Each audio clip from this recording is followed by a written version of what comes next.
اعوذ باللہ من الشیطان الرجیم بسم اللہ الرحمن الرحیم لا الہ الا اللہ محمد رسول اللہ صلی اللہ علیہ یا رسول اللہ صلی اللہ تعالی علیہ وسلم نور من نور اللہ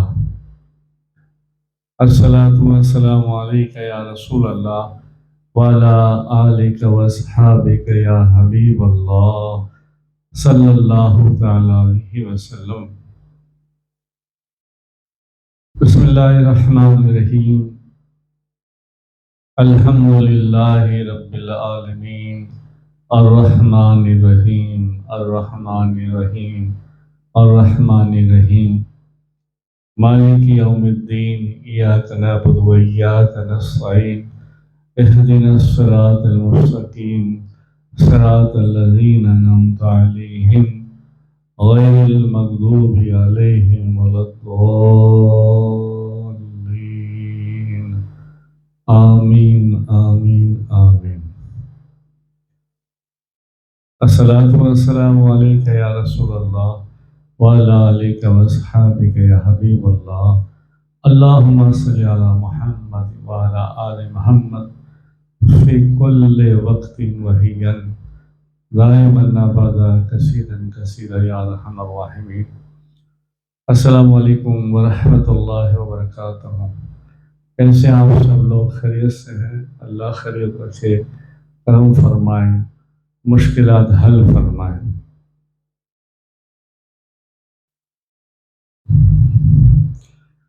پھر انشاءاللہ ہم سنتے ہیں جنت کیسے ملے گی قرآن و حدیث کی روشنی میں، اور اسی پروگرام میں چار باتیں ہوتی ہے: اللہ کے خوف میں رونا، عشق رسول، اور فضائل امت محمدیہ صلی اللہ علیہ وسلم قرآن و حدیث کی روشنی میں، اور جنت کیسے ملے گی۔ آج پھر ہم چلتے ہیں خوف الہی میں، عشق رسول میں، رونے میں۔ حضرت اوس رضی اللہ تعالیٰ عنہ اور خزرج رضی اللہ تعالیٰ عنہ کے آنسو۔ حضرت انس بن مالک رضی اللہ تعالیٰ عنہ فرماتے ہیں، اوس اور اخرج جو انصار کے دو قبیلے تھے، زمانے جاہلیت میں آپس میں عداوت رکھتے تھے اور میں جنگ بھی ہوتی رہتی تھی، مگر اللہ کے پیارے محبوب صلی اللہ علیہ وسلم کی ان کے دلوں میں الفت پیدا ہو گئی، تو وہ جنگ محبت میں بدل گئی۔ پھر ایک بار واپس کچھ جنگ ہوئی کچھ بات کو لے کر، تو پھر آقا کریم صلی اللہ علیہ وسلم نے ان کے سامنے وعظ بیان کیا، تو پھر وہ لوگ امام الانبیاء تاجدار مدینہ محمد رسول اللہ صلی اللہ علیہ وسلم کے محبت والے دیوانے بن گئے۔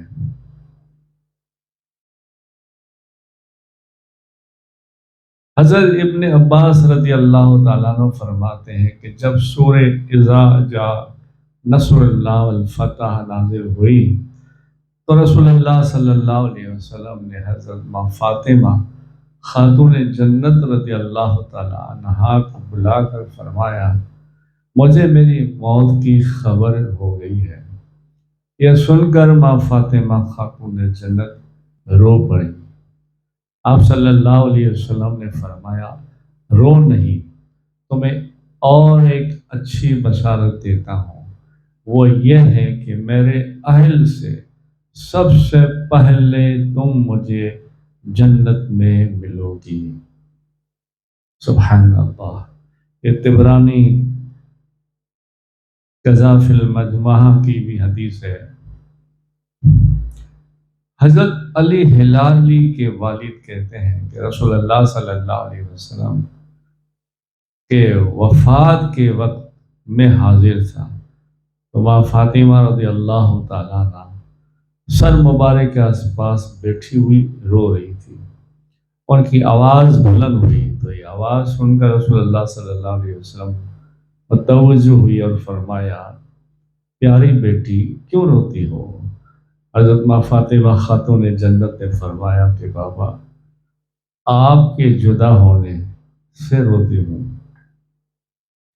تو آپ نے فرمایا خوف نہ کر اے میری پیاری بیٹی، کیا تجھے علم نہیں کہ اللہ نے تمام اہل زمین سے تیرے باپ کو چنا ہے اور پھر اہل زمین سے تیرے خاوند کو منتخب فرمایا ہے، اور مجھے حکم دیا گیا ہے کہ میں تیرا نکاح علی سے کروں. اور یہ سن کر رو دیے. حضرت امہات المومنین عائشہ صدیقہ رضی اللہ تعالیٰ عنہ فرماتے ہیں جب حضرت جعفر رضی اللہ تعالیٰ عنہ کی وفات کی خبر آئی تو رسول اللہ صلی اللہ علیہ وسلم حضرت جعفر رضی اللہ تعالیٰ عنہ کے گھر تشریف لے گئے. اسی درمیان فاطمہ رضی اللہ تعالیٰ عنہ روتی ہوئی داخل ہوئی اور کہہ رہی تھی کہ ہائے میرے چچا، اور ایسے کر کے رونے لگی. یہاں تک کہ جبریل امین نے آ کر خبر دی کہ اللہ نے حضرت جعفر رضی اللہ تعالیٰ عنہ کو جنت میں 2 پر عطا فرمایا ہے جس کی وجہ سے وہ جہاں چاہتے ہیں فرشتوں کے ساتھ اڑتے رہتے ہیں. سبحان اللہ. حضرت سلمان رضی اللہ تعالیٰ عنہ فرماتے ہیں ایک روز ماں فاطمہ خاتون جنت رضی اللہ تعالیٰ عنہ رسول اللہ صلی اللہ علیہ وسلم کے پاس تشریف لائے تو آپ نے فاطمہ رضی اللہ تعالیٰ عنہ کی طرف دیکھا تو ان کی آنکھوں سے آنسو جاری تھے، رنگ بدلا ہوا تھا. تو رسول اللہ صلی اللہ علیہ وسلم نے فرمایا کہ بیٹی کیا ہوا؟ عرض کیا کہ یا رسول اللہ صلی اللہ علیہ وسلم گزشتہ سب میرے اور علی کے درمیان میں مزاج خوش طبعی ہو رہی تھی. اچانک میرے منہ سے ایسی بات نکلی جیسے علی ناراض ہو گئے. میں نے ان کی ناراضگی کو دیکھا تو نادم ہوئی اور مغمون ہوئی اور میں نے کہا اے میرے محبوب تم مجھ سے راضی ہو جا. اور میں نے ان کے گرد 7 چکر لگائے اور معذرت کرتے ہوئے یہاں تک کہ وہ مجھ سے راضی ہو گئے اور خوشی کی وجہ سے مسکرائے. لیکن میں اللہ سے ڈرتی ہوں. تو آپ صلی اللہ علیہ وسلم نے فرمایا اے میری بیٹی، قسم ہے اس ذات کی جس نے مجھے نبی بنا کر مبعوث فرمایا ہے، اگر تو علی کو راضی کرنے سے پہلے مر جاتی تو میں تجھ پر نماز جنازہ نہ پڑھتا. پھر فرمایا اے میری بیٹی، اللہ کی رضامندی اپنے خاوند کی رضامندی میں ہے اور اللہ کی ناراضگی خاوند کی ناراضگی میں ہے. اے میری بیٹی، اگر کوئی عورت مریم علیہ السلام کی طرح عبادت کرے لیکن اس کا خاوند ناراض ہو، اس سے خوش نہ ہو، تو اللہ اس کی کوئی عبادت قبول نہیں کرے گا. تو اللہ تعالیٰ اس کی کوئی عبادت قبول نہ کرے گا. دورۃ الناصحین کے حوالے سے ہے، جلد نمبر اول اور صفحہ نمبر 146 میں. امہات المومنین عائشہ صدیقہ رضی اللہ تعالیٰ عنہ سے روایتیں فرماتی ہیں کہ رسول اللہ صلی اللہ علیہ وسلم مجھے سفر میں ساتھ لے گئے اور واپسی میں آپ کی پہلے والی شفقت جاتی رہی. ایک رات میں قضائے حاجت کے لیے نکلی میرے ساتھ مصطحہ رہی، میرے ساتھ مصطحہ رضی اللہ تعالیٰ عنہ کی ماں تھی۔ اس نے راستے میں مجھ سے کہا کیا تجھے خبر ہے؟ میں نے کہا کس بات کی؟ اس نے کہا لوگوں نے تم پر بہتان لگایا ہے۔ امہات المومنین عائشہ صدیقہ رضی اللہ تعالیٰ عنہ فرماتے ہیں خدا کی قسم یہ سن کر مجھ میں سکت نہ رہی، یعنی طاقت نہ رہی، میں وہیں سے واپس آ گئی اور اللہ کی قسم میں برابر روتی رہی، یہاں تک کہ مجھے یہ گمان ہو گیا کہ میرا جگر پارا پارا ہو جائے گا۔ امہات المومنین عائشہ صدیقہ رضی اللہ تعالیٰ عنہ فرماتے ہیں جب مجھ پر بہتان لگایا گیا تو ایک روز رسول اللہ صلی اللہ علیہ وسلم تشریف لائے اور تشریف فرما ہوئے اللہ کی حمد و ثنا کے بعد فرمایا اے گھر والو اگر واقعی تم سے غلطی ہوئی ہے تو اللہ کی طرف توبہ کرو۔ فرماتی ہے یہ سن کر میرا غصہ بڑھ گیا، آنسو بند ہو گئے، میں خاموش رہی۔ میرے والدین کیا جواب دیتے ہیں لیکن وہ خاموش رہے۔ میں نے کہا آپ حضرات جواب کیوں نہیں دیتے؟ وہ اس پر بھی خاموش رہے۔ جب میں نے ان کی خاموشی دیکھی تو میں آنکھوں میں آنسو بھر لائے اور روئی اور عرض کیا خدا کی قسم میں جانتی ہوں میں بری ہوں اس چیز سے جو لوگ کہتے ہیں، بس میں وہی کہتی ہوں جو یعقوب علیہ السلام نے کہا تھا، فصبر، میں وہی کہتی ہوں فصبر جمیل واللہ مستعان علی ما تصفون۔ عائشہ صدیقہ رضی اللہ تعالیٰ عنہ فرماتی ہے خدا کی قسم ابھی آپ صلی اللہ علیہ وسلم اس جگہ اٹھے بھی نہ تھے کہ آپ پر وحی آنا شروع ہوئی، اور جب وحی کی کیفیت ختم ہوئی تو آپ صلی اللہ علیہ وسلم نے فرمایا عائشہ بشارت ہو اللہ تعالیٰ نے تیری برات نازل کر دی۔ پھر آپ صلی اللہ علیہ وسلم نے مسجد میں جا کر خطبہ دیا اور اللہ نے سورہ نور کی آیت تلاوت کی، اور اللہ نے سورہ نور اتاری اور آپ نے سورہ نور کی آیت تلاوت فرمائی۔ سبحان اللہ۔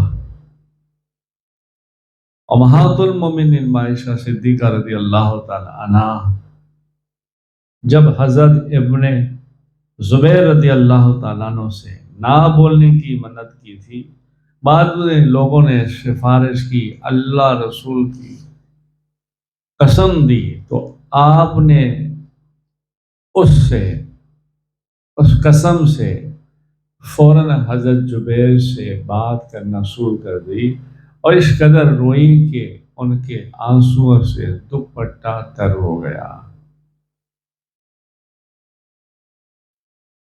ایک مرتبہ عائشہ صدیقہ رضی اللہ تعالیٰ عنہ فرماتی ہے کہ میں نے دوزخ کو یاد کیا تو رو پڑی۔ رسول اللہ صلی اللہ علیہ وسلم نے پوچھا کیوں روتی ہو؟ تو میں نے عرض کیا کہ میں دوزخ کو یاد کر کے رو رہی ہوں۔ آپ بھی قیامت کے دن اپنے گھر والوں کو یاد رکھیں گے؟ رسول اللہ صلی اللہ علیہ وسلم نے ارشاد فرمایا ہاں، لیکن 3 مقام پر کوئی کسی کو یاد نہ رکھے گا مگر میں یاد رکھوں گا، ترازو و اعمال کے وقت، نامہ اعمال ملنے کے وقت، اور پل صراط پر، یہاں تک کہ انسان کو معلوم ہو جائے کہ وہ کامیاب ہوا یا نہیں۔ سبحان اللہ۔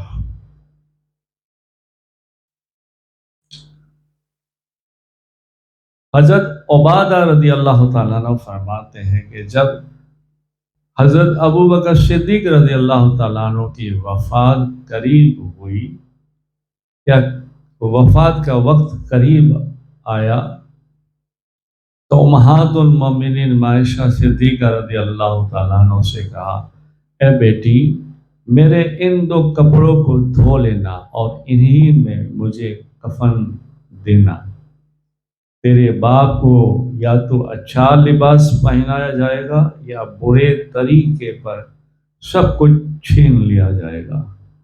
امہات المومنین عائشہ صدیقہ رضی اللہ تعالیٰ عنہ فرماتی ہے کہ یہ بابا کی بات سن کر مرض سخت ہو گیا اور میں روئی اور میں نے کہا،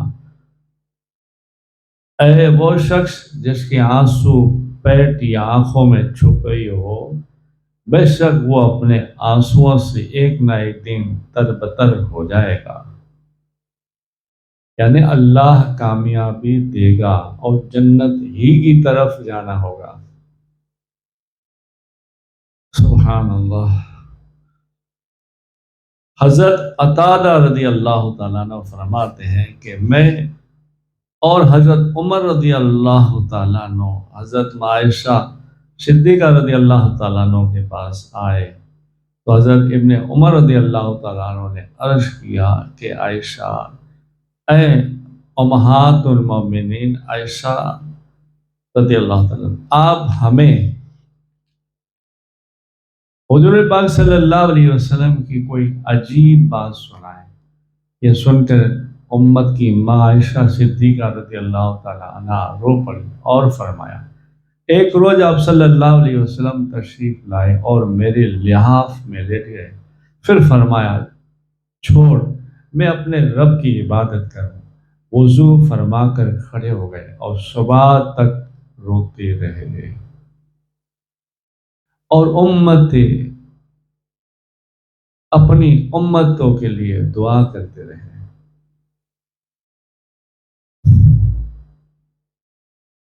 حضرت عمر رضی اللہ تعالیٰ عنہ کو جب خنجر مارا گیا تو انہوں نے اپنے بیٹے عبداللہ کو وصیت فرمائی کہ ان میں سے ایک وصیت یہ بھی تھی کہ عائشہ رضی اللہ تعالیٰ عنہ کے پاس جاؤ اور ان سے کہو، عمر بن خطاب نے سلام کیا ہے اور امیر المومنین کا کہنا ہے کہ اس روز میں لوگوں کا امیر نہ ہو اور وہ اپنے دونوں ساتھی یعنی رسول اللہ صلی اللہ علیہ وسلم اور صدیق اکبر رضی اللہ تعالیٰ عنہ کے ساتھ دفن ہونا چاہتے ہیں۔ تو حضرت عبداللہ گئے اور سلام کیا، داخل ہونے کی اجازت طلب کی تو دیکھا کہ عائشہ صدیقہ رضی اللہ تعالیٰ عنہ اسی غم میں رو رہی ہے اور کہا کہ عمر بن خطاب کو میرا سلام عرض کیا کہو اور اپنے دونوں ساتھیوں کے ساتھ دفن ہونے کی خواہش ظاہر کی ہے۔ اور یہ سن کر عائشہ صدیقہ رضی اللہ تعالیٰ عنہ نے فرمایا، میں خود اس جگہ دفن ہونا چاہتی تھی، مگر آج میں اصرار کرتی ہوں، یعنی میں اجازت دیتی ہوں کہ عمر کو بھی اسی جگہ دفنایا جائے۔ جب حضرت عبداللہ آئے تو حضرت عمر رضی اللہ تعالیٰ عنہ نے فرمایا، مجھے بٹھا دو، پھر پوچھا کیا لائے؟ عرض کیا جو آپ کو پسند تھا۔ کہ یہ سن کر عمر فاروق رضی اللہ تعالیٰ عنہ خوب روئے اور الحمدللہ اللہ کا شکر ادا کیا۔ پھر فرمایا کہ میں مر جاؤں، میرے موت کے بعد میرے جنازے کو امہات المومنین عائشہ صدیقہ رضی اللہ تعالیٰ عنہ کے حضرے کے سامنے رکھ دینا اور پھر سے کہنا، اگر اجازت ہو تو عمر کو دفنائیں ورنہ جنت البقیع میں لے جائیں۔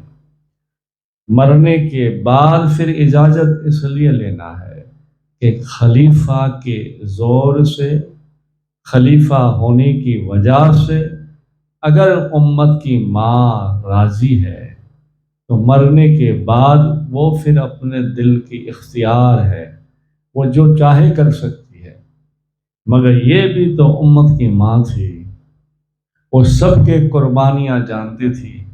فوراً کہا، عبداللہ نہیں، پہلے بھی میں نے اجازت دی ہے، اب بھی اجازت دیتی ہوں کہ عام قبرستان میں نہیں بلکہ حجرے میں دفن کیا جائے۔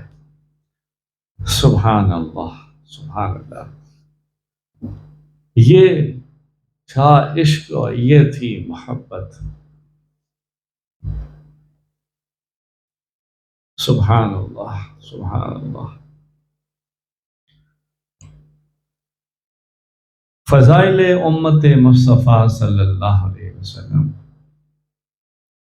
سورہ بقرہ میں ارشاد ہے کہ اور اس طرح ہم نے تم کو ایسی ہی ایک جماعت بنا دیا ہے جو نہایت اعتدال پر، تاکہ تم لوگوں کے مقابل میں گواہ بنو اور رسول اللہ صلی اللہ علیہ وسلم پر گواہی دینے والے ہو جاؤ، گواہی دینے والا ہو۔ یہ ہے قرآن پاک پارہ نمبر 3 میں۔ حضرت ابو سعید خدری رضی اللہ تعالیٰ عنہ سے روایت ہے، رسول اللہ صلی اللہ علیہ وسلم نے فرمایا، قیامت کے روز حضرت نوح علیہ السلام کو لایا جائے گا اور ان سے سوال کیا جائے گا کہ تم نے تبلیغ کی؟ تو حضرت نوح علیہ السلام کہیں گے کہ ہاں میرے اللہ، میں نے تبلیغ کی۔ اور کہا کہ تجھ سے ڈرایا، تیرا کلمہ پڑھایا۔ تو پھر اللہ کہے گا ٹھیک ہے، اب تم گواہ پیش کرو جو تمہاری تبلیغ کی گواہی دے۔ اس پر وہ کہیں گے اپنی امت سے، تو امت ناکارہ میں جواب دے گی۔ تو پھر آپ کہیں گے کہ ہاں ایک اور میں امت کو پیش کرتا ہوں جو میری گواہی دے گی۔ کہا پیش کرو، تو وہ امت محمد رسول اللہ صلی اللہ علیہ وسلم کو پیش کریں گے کہ یہ میری گواہی ہے۔ اس کے بعد رسول اللہ صلی اللہ علیہ وسلم نے ارشاد فرمایا، تم کو لایا جائے گا، یعنی امت کو لایا جائے گا، سو تم گواہی دو گے۔ بلا شبہ حضرت نوح علیہ السلام نے تبلیغ کی ہے۔ پھر رسول اللہ صلی اللہ علیہ وسلم نے یہ آیت پڑھی جو ابھی میں نے سنائی، اور بعض روایت میں سے معلوم ہوتا ہے کہ حضرت نوح علیہ السلام کے علاوہ دیگر انبیاء علیہ السلام کی امت بھی اپنے نبیوں کی تبلیغ سے انکار کرے گی کہ ہمیں کوئی نہیں آیا سمجھانے۔ اس پر بھی امت مصطفیٰ صلی اللہ علیہ وسلم گواہی دیں گے اور کہیں گے کہ یہ بات سچ ہے، انہوں نے کلمہ پڑھایا، اپنی امت کو سمجھایا، مگر وہ سمجھ نہ سکی۔ تو امت محمدیہ صلی اللہ علیہ وسلم کی گواہی دوسرے نبیوں کے لیے اور اس کی امت کے لیے کافی ہو جائے گی۔ اور امت مصطفیٰ صلی اللہ علیہ وسلم اپنی صداقت اور عدالت پر گواہی دیں گے۔ سبحان اللہ۔ سورہ توبہ کے آخر میں ارشاد ہے، بلا شبہ تمہارے پاس ایک ایسے پیغمبر تشریف لائے جو تم ہی میں سے ہیں، جن کو تمہاری مسرت یعنی تکلیف گرا گزرتی ہے، یعنی تم تکلیف میں ہوتے ہو تو انہیں تکلیف ہوتی ہے، اور وہ بڑے شفیق اور مہربان ہیں اور تمہاری خواہش مند ہوتے ہیں، ایمانداروں کے ساتھ بڑی شفیق مہربانی کرتے ہیں، تمہاری خوشی میں وہ خوش ہوتے ہیں، جب تمہیں غم اور رنج ہوتا ہے تو وہ غمگین ہوتے ہیں۔ سورہ توبہ پارہ نمبر 11۔ اس لیے رسول اللہ صلی اللہ علیہ وسلم کو قرآن پاک میں ایک خطاب سے اور نوازا، اور وہ ہے رحمت للعالمین۔ حضرت ابو ہریرہ رضی اللہ تعالیٰ عنہ سے روایت ہے کہ آپ صلی اللہ علیہ وسلم نے ارشاد فرمایا، میری مثال ہے جیسے کسی شخص نے آگ جلائی ہو، سو جب اس نے اپنے چاروں طرف روشنی کر دی ہو اور پروانے، زمین پر پھرنے والے چھوٹے بڑے جانور اس میں گرنے لگے، اور وہ شخص ان کو اس آگ سے نکالتا ہو، روکتا ہو، مگر پروانے اور جانور اس پر غالب آتے ہیں اور آگ میں گرتے رہیں، سو میں تمہیں میں تم کو کمر پکڑ پکڑ کر روکتا ہوں کہ تم اس میں گرے جاتے ہو۔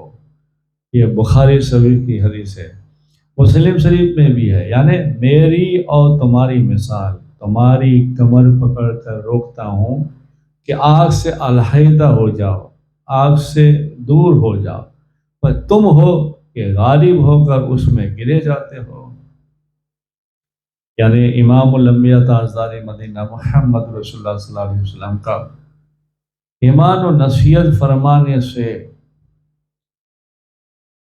امت کا کتنا بھلا ہے، یعنی نافرمان نہ بنو، گناہ نہ کرو کہ تمہیں جہنم کی آگ میں جلنا پڑے۔ اور کتنی آقا کریم صلی اللہ علیہ وسلم کو امت سے محبت اور الفت ہے کہ فرمایا، نماز ہلکی پڑھتے رہو اور خوشخبری سناؤ، نفرت نہ دلاؤ، آسانی کرو، سختی نہ کرو۔ معراج کی رات میں خداوند نے نمازیں کم کروائے، حج الرات میں وداع کے موقع پر ساری امت کو بخشوانے کا وعدہ فرمایا۔ بعض اوقات رات کی نماز میں ایک ایک آیت پڑھ کر صبح صبح کر دیتے اور روتے رہتے اور امت کی فکر کرتے رہتے۔ جب بھی جہاں بھی کچھ ذکر ہوتا تو وہ امت کی فکر میں ہوتا، اور بار بار ہاتھ اٹھتے دعا کے لیے، اور یہ دعا کے لیے ہاتھ اٹھتے اور دعا مانگتے، اللہ اگر تم ان کو، یعنی میری امت کو عذاب دے تو یہ تیرے بندے ہیں، اور اگر تو ان کو بخش دے تو زبردست حکمت والا، قدرت والا مہربان ہے۔ آپ صلی اللہ علیہ وسلم نے امت کے لیے وہی چیز اختیار کی جو امت کے واسطے مفید تر تھی۔ چنانچہ ارشاد ہے کہ میرے پاس رب کا ایک قاصد آیا جس نے مجھے اختیار دیا کہ تم اپنی آدھی امت کو جنت میں لے جاؤ، شفاعت اختیار کر لو، لہذا میں تمہاری شفاعت اختیار کر دوں گا، باقی کے لیے حساب کتاب کے لیے چھوڑ دو۔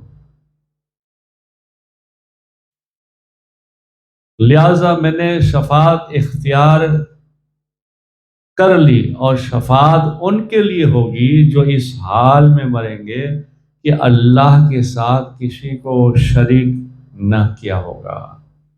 اور یہ ترمذی شریف کی حدیث ہے، یعنی آدھی امت جنت میں داخل ہوگی، اور بے شک دوسروں کے لیے میں سفارش کرنے کا حق رکھوں گا اور میں سفارش کروں گا۔ پھر اس طرح سے ساری امت کے حق میں ہوگی اور سفارش اختیار فرماتے ہوئے امت کو نقصان نہ ہوگا۔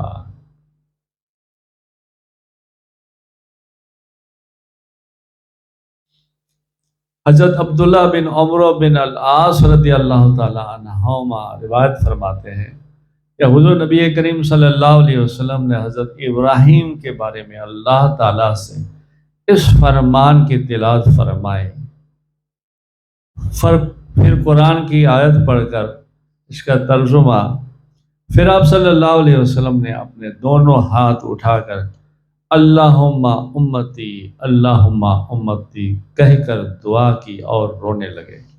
اس پر اللہ تعالیٰ نے فرمایا، اے جبریل جاؤ میرے حبیب میرے محمد صلی اللہ علیہ وسلم کے پاس، اور کہو تمہارا رب خوب جانتا ہے وہ کیوں روتے ہیں، لیکن جا کر تم ان سے معلوم کرو اور کہو۔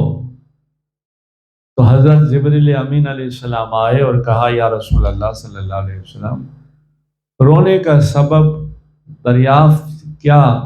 رسول اللہ صلی اللہ علیہ وسلم نے اپنی دعا کی نقل فرمائی اور رونے کا سبب یعنی امت کی بخشش کا فکر ظاہر کر دیا، یعنی امت کی فکر کے لیے روتا ہوں۔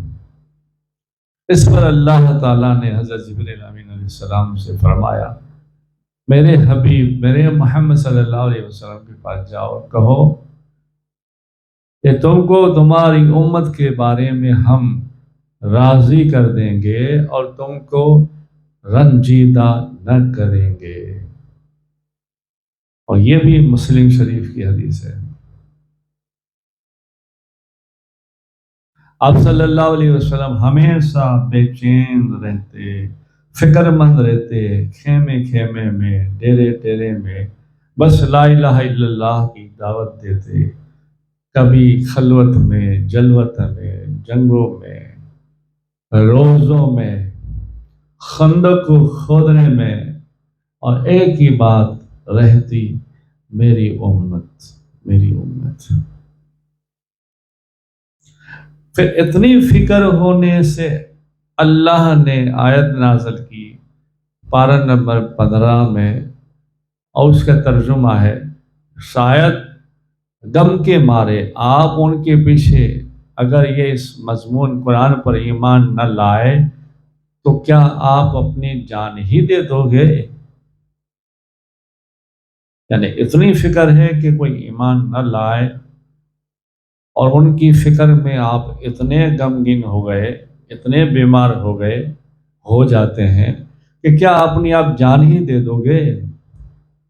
سرور عالم صلی اللہ علیہ وسلم کی شفقت سب کے لیے عام تھی، اور کیوں نہ عام ہو، کیونکہ قرآن کہتا ہے آپ رحمت للعالمین ہے۔ پارہ نمبر 17 میں آپ صلی اللہ علیہ وسلم تمام جہانوں کے لیے رحمت بنا کر بھیجے گئے۔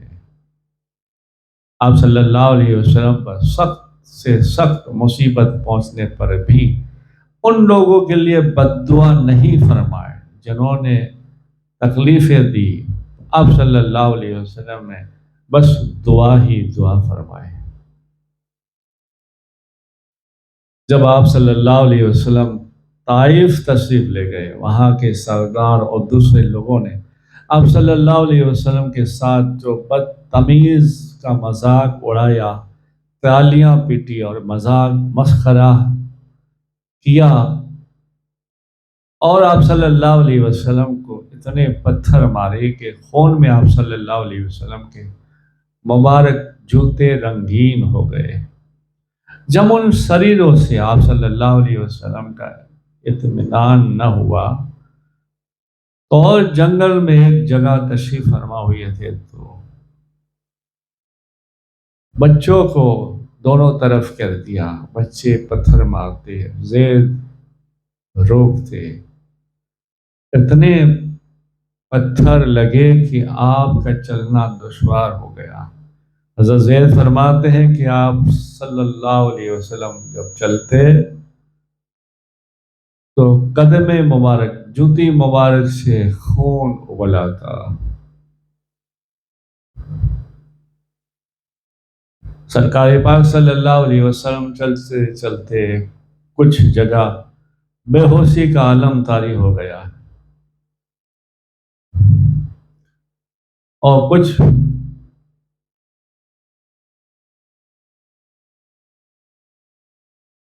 اور کچھ ایسی حالت ہو گئی کہ آپ بیٹھ گئے۔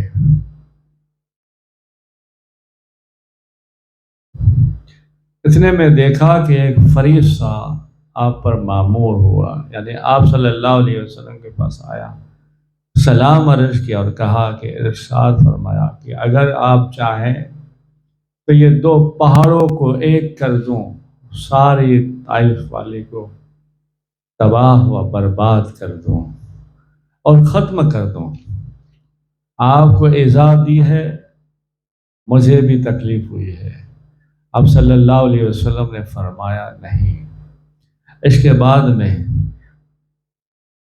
برسات کا، بارش کا فرشتہ آیا۔ بارش کے فرشتے نے کہا کہ اگر آپ اجازت دیں تو میں اتنا میگھ برساؤں کہ یہ شہر تباہ ہو جائے۔ آپ نے فرمایا نہیں۔ پھر اللہ سے دعا کی، مولا یہ لوگ نہیں صحیح، پر ان کی آل سے کچھ آل سے ایسے لوگ پیدا کر جو تجھے پہچانے اور مجھے مانے اور تیری عبادت کریں۔ حضرت ابو ہریرہ رضی اللہ تعالیٰ عنہ کا بیان ہے کہ رسول اللہ صلی اللہ علیہ وسلم نے عرض کیا کہ آپ مشرکین کے لیے بد دعا فرمائیں، تو ارشاد فرمایا نہیں، میں لعنت کے لیے نہیں، میں دعا کے لیے آیا ہوں، میں رحمت بن کر بھیجا گیا ہوں۔ سبحان اللہ۔ درود شریف پڑھیں، اللہم صلی علی سیدنا محمد نور الانوار وسر الاسرار وسید الابرار صلی اللہ علیہ یا رسول اللہ صلی اللہ تعالی علیہ وسلم۔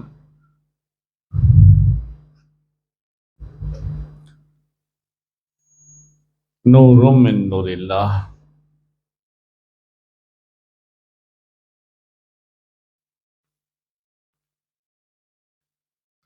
عشق رسول صلی اللہ تعالی علیہ وسلم۔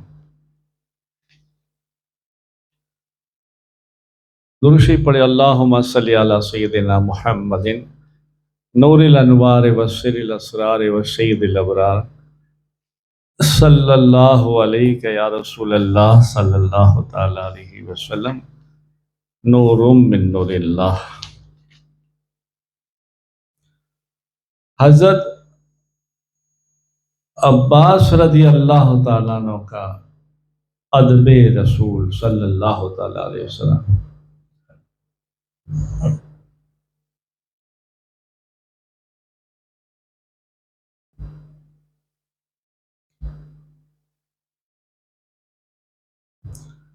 روایت ہے کہ عبد الملک بن مروان نے قباس ابن السیم رضی اللہ تعالیٰ عنہ سے پوچھا کہ تم اکبر ہو یا رسول اللہ صلی اللہ علیہ وسلم اکبر ہیں، یعنی بڑے ہیں؟ تو انہوں نے جواب دیا، رسول اللہ صلی اللہ علیہ وسلم مجھ سے بڑے ہیں اور میں عمر میں یوں ہی زیادہ ہوں۔ سبحان اللہ۔ اور حضرت عثمان غنی رضی اللہ تعالیٰ عنہ نے بھی حضرت عباس رضی اللہ تعالیٰ عنہ کو اس قسم کا سوال کیا، تو آپ نے فرمایا رسول اللہ صلی اللہ علیہ وسلم ہی بڑے ہیں، میں تو صرف عمر میں بڑا ہوں۔ سبحان اللہ، سبحان اللہ۔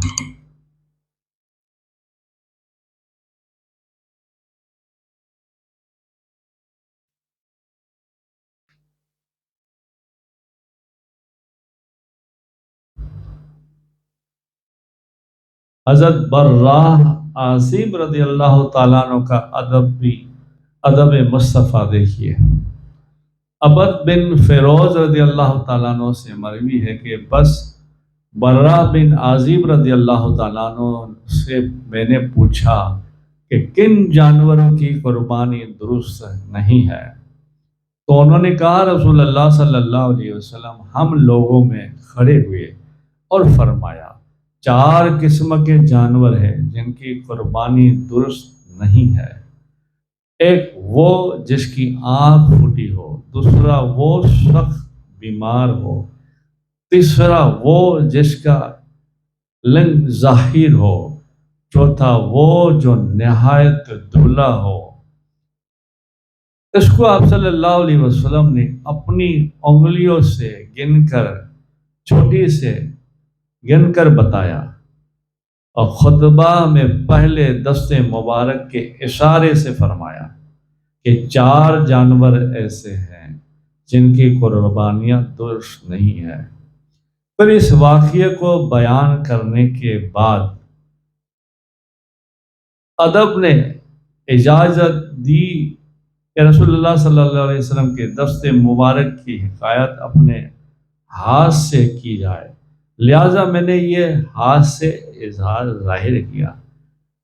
میری انگلیاں چھوٹی ہے جن کو رسول اللہ صلی اللہ علیہ وسلم کی مبارک انگلیوں کی نسبت نہیں ہے، یعنی میرا اس طرح سے بتانا بھی بے ادبی ہے۔ صرف میں اس لیے بتاتا ہوں کہ ایسے رسول اللہ صلی اللہ علیہ وسلم نے کہا اور سمجھایا تھا۔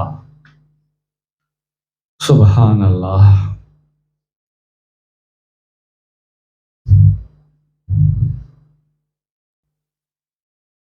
حضرت ابو ہریرہ رضی اللہ تعالیٰ عنہ کا ادب رسول صلی اللہ علیہ وسلم۔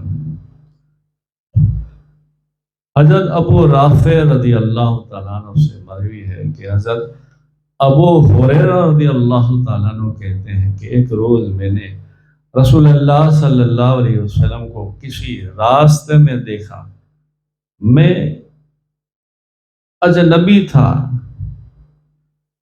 اور میں کچھ ناپاکی حالت میں تھا، اس لیے میں چھپ گیا۔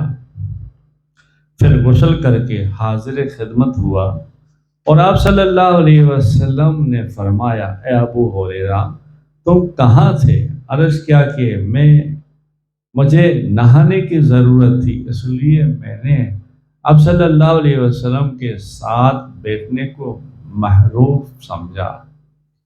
اس لیے آپ صلی اللہ علیہ وسلم نے ارشاد فرمایا، اللہ پاک ہے اور مومن نجس نہیں ہوتا، مومن کو بھی پاک رہنا چاہیے۔ یہ بخاری شریف کی۔ حضرت اصلاح بن شریف رضی اللہ تعالیٰ عنہ کا ادب رسول صلی اللہ علیہ وسلم۔ اصلاح بن شریف رضی اللہ تعالیٰ عنہ کہتے ہیں کہ رسول اللہ صلی اللہ علیہ وسلم کی اوڑھنی پر جو کجاوا باندھا کرتا تھا، ایک رات مجھے نہانے کی حاجت ہوئی تو رسول اللہ صلی اللہ علیہ وسلم نے پونچھ کا ارادہ فرمایا۔ اس وقت مجھے تردد ہوا اور ٹھنڈی سے میں نہاؤں گا تو سردی کی وجہ سے میں مر جاؤں گا یا بیمار ہو جاؤں گا۔ اس خوف سے میں نے گوارا نہیں کیا کہ ایسی حالت میں رسول اللہ صلی اللہ علیہ وسلم کی مبارک سواری کا کجوا اونٹ پر باندھوں۔ مجبوراً کسی شخص کسی انصاری کو کہہ دیا کہ وہ کجوا باندھ دے۔ پھر میں نے چند پتھر رکھ کر گرم پانی کیا اور نہا کر رسول اللہ صلی اللہ علیہ وسلم کی خدمت میں جہاں صحابہ رضی اللہ تعالیٰ عنہ سے بیٹھے ہوئے تھے جا ملا تو رسول اللہ صلی اللہ علیہ وسلم نے فرمایا، اے اصلاح کیا سبب ہے کہ تمہارے کجاوے کو میں پاتا نہیں ہوں؟ یعنی میں نے دیکھا کہ یہ کجاوا تم نے باندھا نہیں ہے۔ تو عرض کی کہ یا رسول اللہ صلی اللہ علیہ وسلم میں نے نہیں باندھا کیونکہ میں اس وقت نہانے کی حاجت میں تھا اور ٹھنڈے پانی سے نہانے سے جان جانے کا خوف تھا، اس لیے میں نے ایک انصار میرے بھائی کو کہہ دیا کہ وہ کجاوا باندھے۔ تو امت مصطفیٰ صلی اللہ علیہ وسلم پر اللہ کی اور مہربانی ہوئی اور قرآن پاک کی آیت نازل ہوئی۔ سورہ مائدہ رکو نمبر 2 میں یہ آیت، جس نے سفر میں تیمم کرنے کی اجازت ملی، یعنی سفر میں پریشان ہے، ٹھنڈی ہے اور ٹھنڈی کی وجہ سے بیمار ہونے کا خطرہ ہے، تو انہیں تیمم کرنے کی اجازت ملی کہ وہ تیمم کر سکتا ہے۔ سبحان اللہ۔ سبحان اللہ.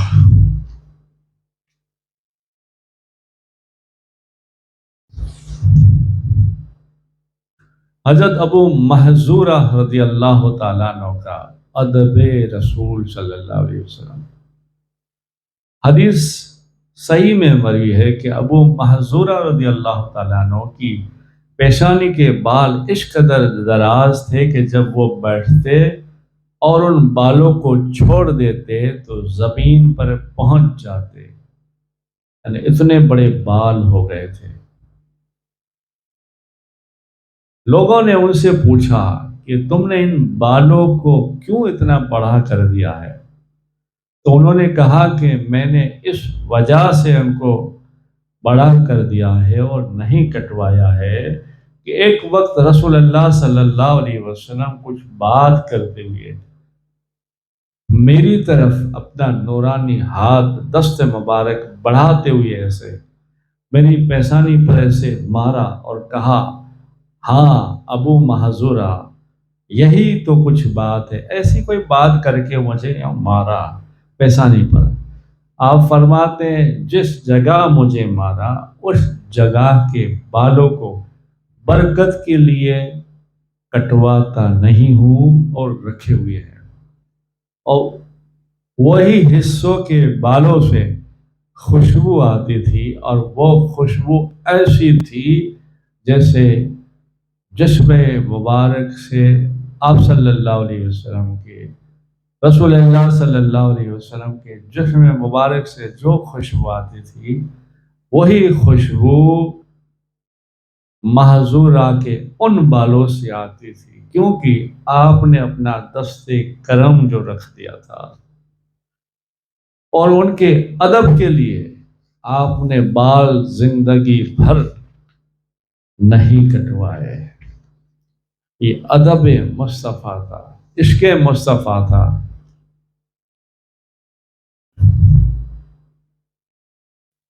سبحان اللہ. حضرت خالد بن ولید رضی اللہ تعالیٰ عنہ کا ادب رسول صلی اللہ علیہ وسلم دیکھیے.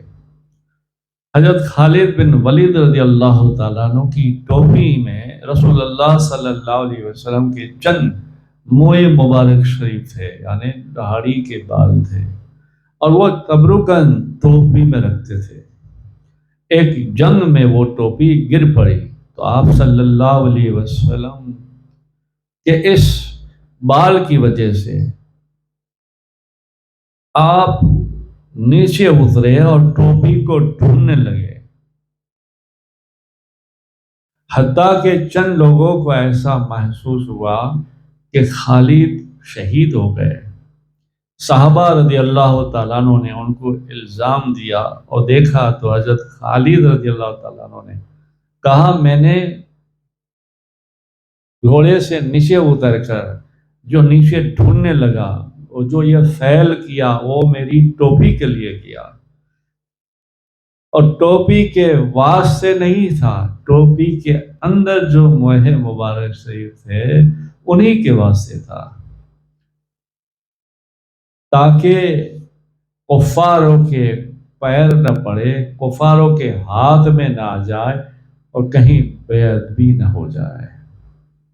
اور یہی ٹوپی میں موئے مبارک شریف ہونے کی وجہ سے اللہ نے مجھے ہر جگہ فتح نصیب کیا.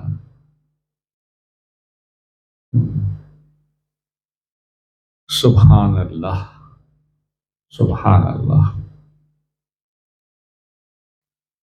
اللہ سے دعا ہے اللہ تعالی ہمیں بھی عشق رسول عطا فرمائے، خوف الہی نصیب ہو،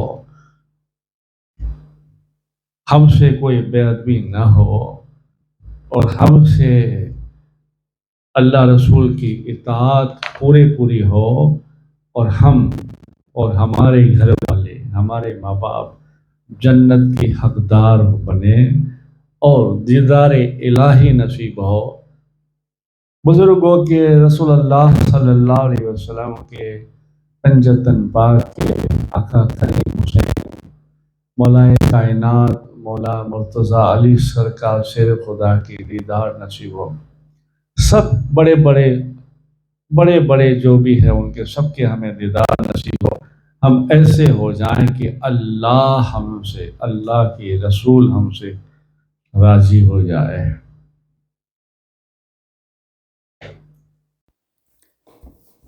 شان محمدی صلی اللہ تعالی علیہ وسلم۔ بسم اللہ الرحمن الرحیم۔ انس و جن کی قوت سماعت، ان کے چہرے کے نور سے اندھیرے میں روشنی ہو جانا، فرش پر بیٹھ کر عرش کی آواز سننے والے ہمارے نبی، امام الانبیاء نبی، درختوں کا سایہ کرنے کا حیران کن واقعات، خندق میں رسول اللہ صلی اللہ علیہ وسلم پر خدائی مدد، نکلی ہوئی آگ کا ضلع رسول اللہ صلی اللہ علیہ وسلم کی دعا سے دوبارہ لگ جانا، بدر میں ہوائی گھوڑوں پر فرشتوں کی آمد، چہرے میں اشیاء کا عکس نظر آ جانا، رسول اللہ صلی اللہ علیہ وسلم کے حکم پر زمین نے نافرمان کو پیر دھسا لیا، رسول اللہ صلی اللہ علیہ وسلم کی دست مبارک کی برکت سے گھی میں برکت ہو گئی۔